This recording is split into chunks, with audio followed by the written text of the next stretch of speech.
Hello and welcome to light of law. मेरे सारे बिहार के नियोजित शिक्षक शिक्षिकाओं जो राज्यकर्मी के सरकार के नोटिफिकेशन के बाद काफ़ी परेशान हैं और लगातार सवाल आ रहे हैं, और इस बीच में एक बड़ी बात ये आ गई है कि माननीय उच्च न्यायालय पटना में नियोजित शिक्षकों के द्वारा इस परीक्षा को, समता परीक्षा को रोकने के लिए एक याचिका दायर कर दी गई है।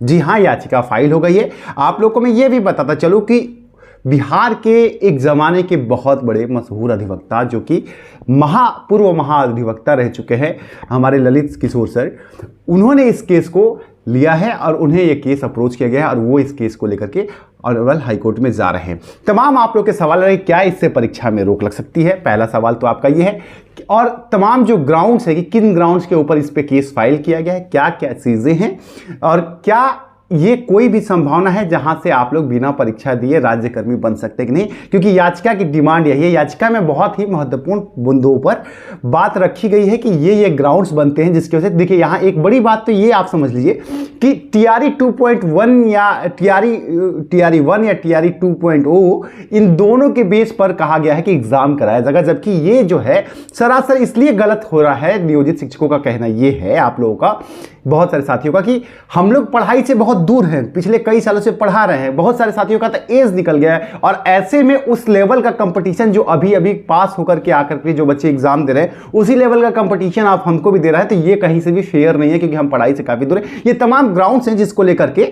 आप लोगों में ऑनरेबल हाईकोर्ट में अप्रोच किया है। अब चलिए मैं इसके बारे में बात करूं, लेकिन इससे पहले अगर आप लोग तैयारी में भी लग गए हैं तो देखिए ये किरण पब्लिकेशन की बुक्स हैं, नियोजित शिक्षकों की प्रैक्टिस बुक, चाहे 6 से 8 की सामाजिक विज्ञान की हो, या फिर ये गणित और विज्ञान की 6 से 8 की सामाजिक 6 से 8 की प्रैक्टिस वर्क बुक हो, या फिर प्राथमिक विद्यालय नियोजित का 1 से 5 की प्रैक्टिस बुक हो समता की, किरण पब्लिकेशन की।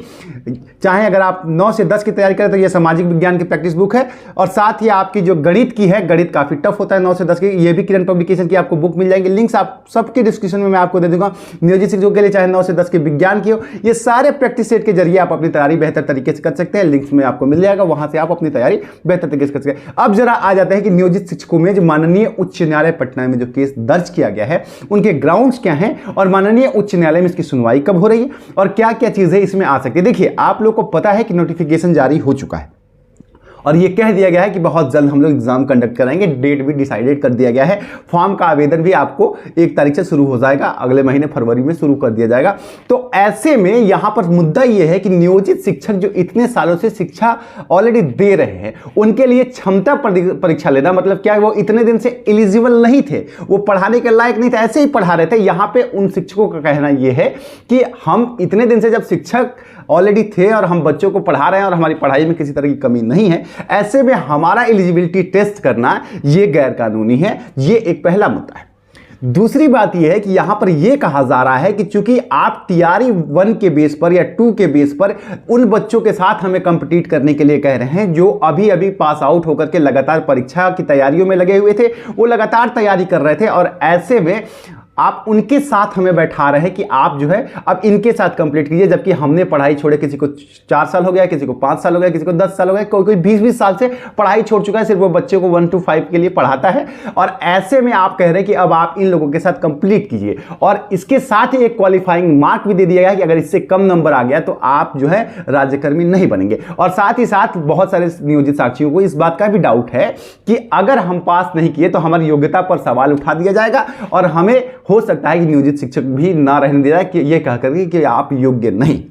ये तमाम ग्राउंड्स हैं जिसको लेकर के ऑनरेबल हाई कोर्ट में आपकी तरफ से मुकदमा जो गया है, इसका जो मैं आपको दिखाता चलूं, ये जो आपके सामने है, केशव कुमार एज 47 के द्वारा ये केस फाइल किया गया है, और ये जो है अभी इस केस को लीड कर रहे हैं, और साथ ही और भी नियोजित शिक्षक। अब आ जाते हैं कोर्ट के पर्सपेक्टिव पे कि कोर्ट में क्या हो सकता है, क्या इस परीक्षा पे रोक लग सकती है। देखिए न्याय के हिसाब से अगर समझा जाए तो अगर ग्राउंड्स को ठीक तरीके से रखा जाएगा तो परीक्षा में रोक लगे या ना लगे, परीक्षा रद्द हो या ना हो, लेकिन तत्काली तौर पर आपको रोक लगने की पूरी संभावना है। कि कोर्ट में एक चीज होता है, आप लोग शिक्षक हैं, आप लोगों को पता होगा, समानता का अवसर, फेयर अपॉर्चुनिटी, सबको समान मौका देने का। यहां पर समान मौका नहीं है, क्योंकि जो शिक्षक लगातार पहले से पढ़ा रहे थे वो शिक्षक को आज आप फ्रेश बच्चों के साथ कंप्लीट करने की बात कर रहे हैं, और आज उनकी योग्यता निर्धारित शिकायत की जा रही है, जबकि वो इतने दिन से टीचर थे।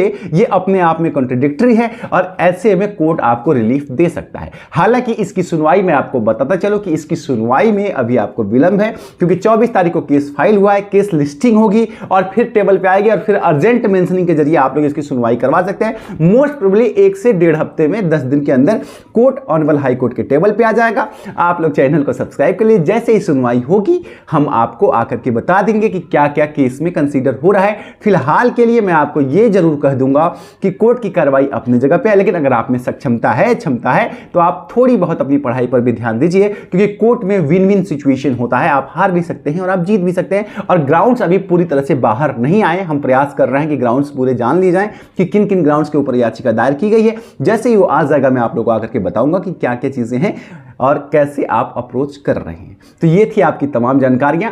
फिलहाल उम्मीद ये भी हो सकती है कि आपके एग्जाम पे फौरी तौर पे कोर्ट रोक लगा दे और सुनवाई के बाद ही फैसला है। इसमें सरकार का क्या पक्ष आता है ये भी सुनना पड़ेगा। बिना सरकार का पक्ष सुने हाई कोर्ट आपको फैसला नहीं देगी, इसलिए आपको थोड़ा इंतजार करना पड़ेगा। बने रहिए, मिलता हूं जैसे ही आगे की जानकारी आती है। प्रणाम।